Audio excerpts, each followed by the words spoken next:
Secretary of State Mike Pompeo is in Seoul now, where he held talks with his South Korean counterpart Kang Kyung-hwa and Japan's Foreign Minister Taro Kono. And in just a moment, Arirang News will bring you a live coverage of the joint press conference held by the three officials, during which we'll be able to hear more about the outcome of Tuesday's summit between North Korean leader Kim Jong-un and U.S. President Donald Trump. But first, let's start over at the Blue House.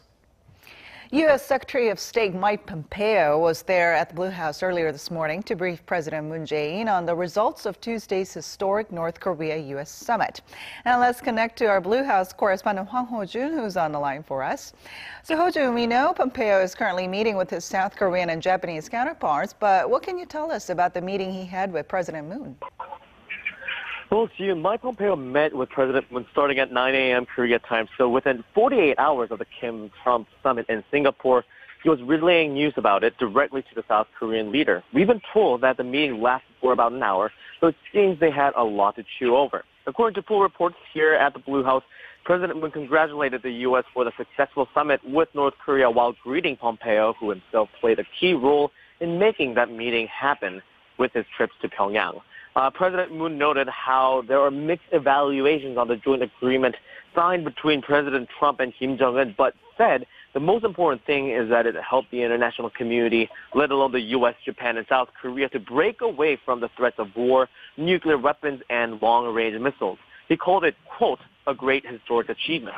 Pompeo, in return, emphasized that President Moon was also a major contributor to the success, saying if it wasn't for the successful inter-Korean summit, the one-on-one between Trump and Kim may not have happened.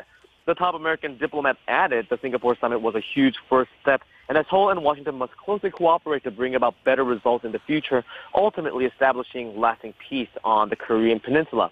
Pompeo's visit fulfilled the promise President Trump made during his 20-minute phone call with President Moon on the eve of the Singapore summit. Later in the afternoon, Japanese Foreign Minister Taro Kono is also set to meet with President Moon, and they will likely discuss various ways to navigate the post-Singapore negotiations with Pyongyang through close cooperation between Seoul and Tokyo.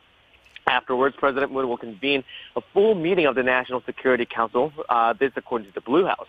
It's thought this is A, to consider what exactly President Trump was referring to when he talked about, quote, war games, whether it's the Allies' usual drills or something else, and B, to evaluate the outcomes of the Singapore summit as well as discuss follow-up measures to implement the agreement reached by Trump and Kim Jong-un. Jiyoon?